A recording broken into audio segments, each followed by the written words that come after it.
Eu acabei aqui a leitura de um ótimo livro, recomendo, acho que ainda não tem no Brasil, mas para quem tem facilidade aí com o inglês, Live Not by Lies, do Rod Dreher. Ele apresenta aqui, né, várias histórias sobre a resistência de cristãos na época do comunismo, tanto na Rússia quanto no leste europeu, né? Como essas comunidades cristãs se organizaram em movimentos underground para manter viva, né, a sua tradição, até mesmo a cultura, né, enfim, a tradição aí dos seus países, e instrumentalizaram a resistência que acabou derrubando os regimes totalitários da região, né? E ele coloca essa experiência como algo muito interessante para uma nova forma de totalitarismo profundamente anticristão que nós estamos vivendo. Não o mesmo tipo de totalitarismo na ponta do fuzil, totalitarismo de Stalin, né, de outros ditadores aí comunistas, mas um totalitarismo muito mais light e inclusive por conta disso mais difícil de combater. Ele faz uma comparação entre duas distopias, né? A distopia de George Orwell, de 1984, e a distopia do Aldous Huxley, Admirável Mundo Novo, sugerindo que a nova ditadura, né, que vai se avolumando aí, vai nos oprimindo, é a do Aldous Huxley, que utiliza exatamente a oferta de, entre aspas, né, uma suposta felicidade, a suposta gratificação aí dos sentidos, os prazeres, né, do mundo, como uma forma de você controlar a população, muito mais efetiva do que colocar pessoas em gulags, torturá-las, oprimi-las de forma violenta, né? Claro que isso sempre sobra quem não se conforma mais profundamente, porém, né, a esmagadora maioria das pessoas ficará contente com um regime que, na aparência, né, é livre, mas é profundamente totalitário.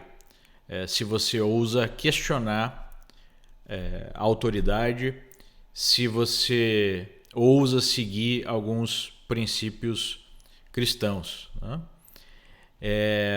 Nós já temos isso em funcionamento na China, onde há um sistema de crédito social, ou seja, se você é um bom cidadão, entre aspas, né, se você defende o partido, não fala mal dos líderes, não critica, você ganha pontos. Por outro lado, né, se você busca a liberdade política, você perde pontos. E esses pontos definem se você vai ter acesso a crédito para comprar uma casa, para seu filho ir para a universidade, até mesmo para você poder pegar um avião, um trem, fazer deslocamentos maiores. Enfim, né? Você ganha ou perde pontos. Se você pode usar sistema de pagamento pela internet, você então vive numa prisão sem muros. Você se adequa ou não ao sistema. E mesmo no Ocidente nós já estamos vendo isso pegando tração, né? Hoje a nossa vida é definida de forma digital, então não só governos, mas mesmo grandes empresas que provavelmente têm mais poder sobre a nossa vida do que os governos, podem definir o que você pode ou não pode falar, se você pode ou não pode fazer negócios, né? Você tem aí exemplos de empresas de pagamento cortando acesso a pessoas ou empresas que não comungam aí de uma agenda específica, né? De uma agenda de esquerda. Então é o totalitarismo moderno já mostrando seus dentes e por isso fica tão importante o aviso do Live Not by Lies, né? Não viva por mentiras, que o título é baseado no trabalho do Alexander Solzhenitsyn. Escreveu o Arquipélago Gulag, que implodiu, né, qualquer moral que ainda existia no regime soviético, mostrando basicamente que era um reino do terror, onde dissidentes ou mesmo não dissidentes eram enviados para campos de concentração, e toda a sociedade soviética era baseada, né, no medo de ser enviado para tais campos. Então, os poderosos exerciam poder no regime através do medo e da opressão.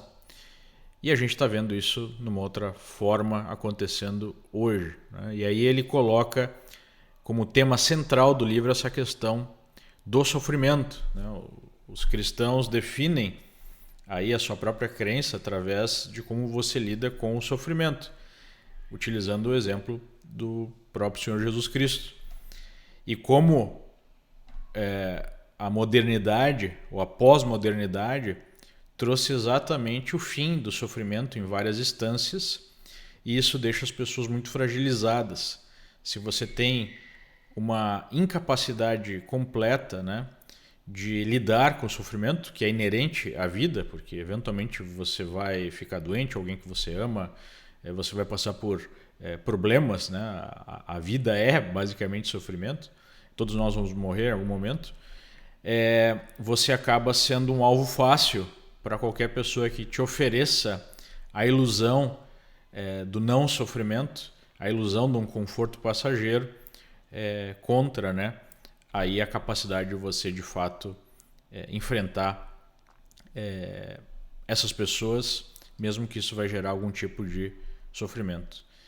Então, uma das soluções que ele oferece é justamente a organização de pequenos grupos, pequenas comunidades, não necessariamente só de cristãos, né, mas de pessoas que defendem aí o indivíduo, a capacidade humana de se autogovernar e de buscar a liberdade, especialmente a liberdade de pensamento, né?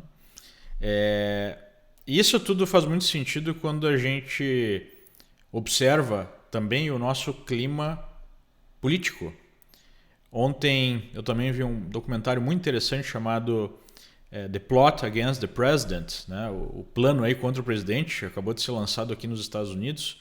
Não sei se já está disponível no Brasil, eu vi na Amazon Video aqui, e Prime Video, né? E ele conta uma história fantástica, né, de como operadores do Deep State, seria o establishment político, organizaram aí uma operação para, número 1, impedir que o Trump fosse eleito presidente, e número 2, ele eleito presidente, impedir que ele pudesse exercer a presidência.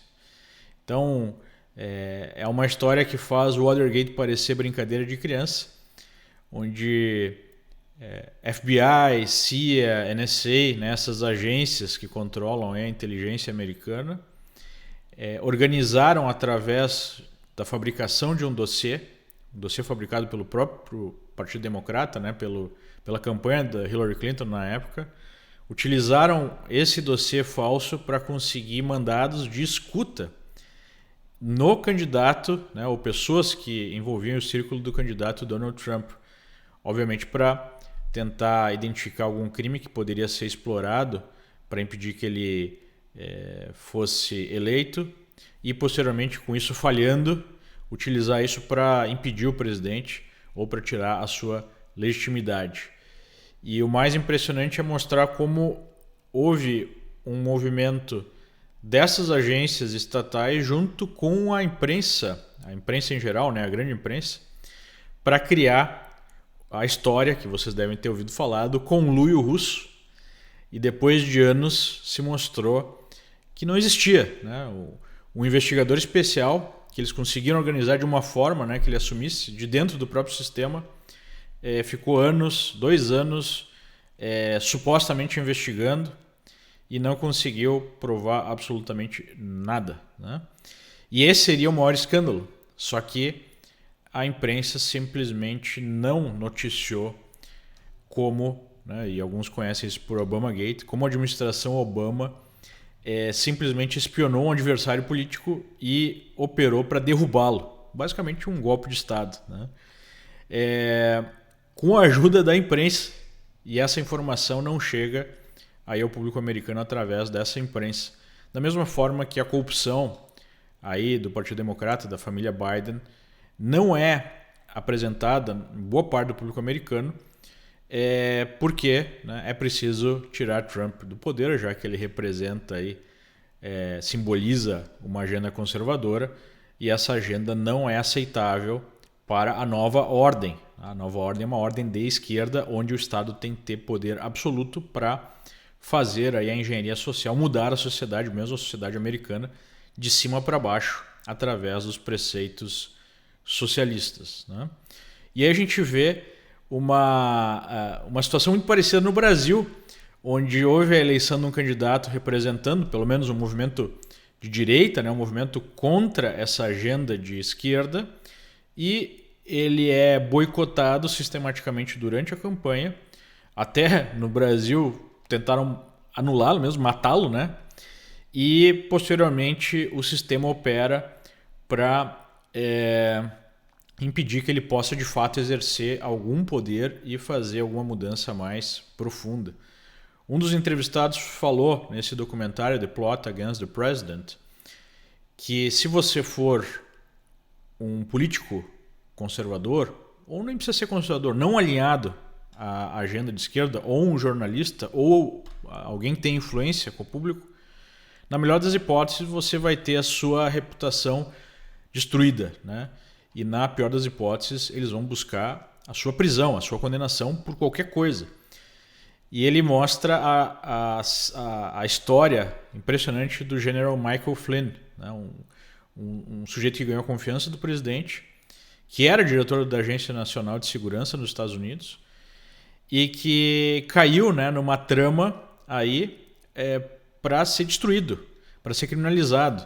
O próprio ex-diretor do FBI, o Jim Comey, contou numa entrevista, né, que apareceu ali no documentário, que ele mandou 2 agentes lá nos dias posteriores à tomada de posse do Trump para fazer esse trabalho de pegar um testemunho do general sobre uma conversa que ele tinha tido com um diplomata russo, que foi transformado numa espécie, né, de traição do general, quando na verdade era uma conversa natural para esse tipo de transição de um governo para outro. E ele foi depois acusado de ter mentido nesse depoimento, ou seja, ele caiu numa armadilha, né, e foi retirado do poder e até agora está buscando ser inocentado, com dificuldade. E aí a gente vê no Brasil o que acontece com pessoas que resolveram questionar o poder, especialmente a cúpula aí, né, do judiciário no Brasil. Nós sabemos o nível de corrupção que nós temos no Brasil, ali na Câmara dos Deputados ou mesmo no Executivo, né, nas últimas décadas. Isso tudo veio à tona, pelo menos uma parte, né, na Lava Jato, e como o sistema se reorganizou para simplesmente não só calar esse movimento, né, de oposição, como criminalizar qualquer crítico. Então, podemos ver um paralelo direto entre o que acontece aqui nos Estados Unidos, por incrível que pareça, e o que acontece no Brasil e o que acontece em qualquer outro país em termos da imposição de cima para baixo de uma agenda de esquerda.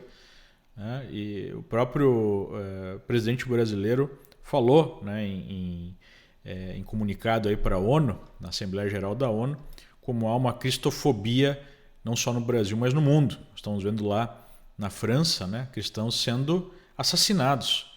E isso não é só uma movimentação direta, né, de morte de cristãos ou perseguição. Na China, a destruição de igrejas e perseguição direta a cristãos. Na África, a morte de milhares e milhares de cristãos. Várias entidades aí mostram os números. 100 mil, 200 mil cristãos por ano sendo mortos. Mas não é só isso, né? É uma destruição, é uma perseguição a qualquer valor cristão. Você não pode falar nas redes, você não pode defender isso, que você vai ser perseguido através, né, da imprensa em geral, através da operação das próprias redes sociais que vão te boicotar, seja através da própria justiça que irá te criminalizar pela sua mera opinião, né? Esses são os tempos que nós vivemos e nesse livro aqui tem um caminho, né, uma reorganização aí de uma espécie de resistência através de pequenos grupos, até fora das redes, que se unem para manter as suas tradições, para conversar, para se organizar na resistência ao movimento totalitário que está emergindo aí e acelerando. A gente vê, para finalizar, a epidemia aí sendo utilizada como um instrumento para acelerar essa agenda de opressão, né? Você tira os direitos de todas as pessoas, direitos básicos, liberdade de expressão e direito de ir e vir, e já é um teste, né, para ver o quanto as pessoas estão dispostas a ceder diante de qualquer desculpa, né, de qualquer ameaça, porque se elas cederão rapidamente, facilmente dessa forma, irão também ceder com outras agendas, né? Então, é isso. Live not by lies, the plot against the president e toda a situação que nós estamos vendo aí das eleições americanas, talvez a maior intervenção direta, né, numa eleição na história, pelas grandes empresas de tecnologia que controlam tudo que nós falamos ou escrevemos. Você só está vendo esse vídeo por causa de uma dessas empresas. Por enquanto, né, elas toleram esse tipo de vídeo, outros já não toleram. Eu tive vários vídeos bloqueados, posts censurados, assim como milhões de outras pessoas, e é algo que vem apertando, né? Então, enquanto nós pudermos falar por aqui, nós vamos falando e explicando para as pessoas o que está acontecendo, mas em algum momento nós vamos ter que buscar alternativas. Há algumas alternativas nas redes já, mas vai ser cada vez mais difícil, por isso que o alerta do livro é muito importante, né? Se organizem, se preparem, porque ficará cada vez mais difícil. Um abraço, até mais. Tchau, tchau.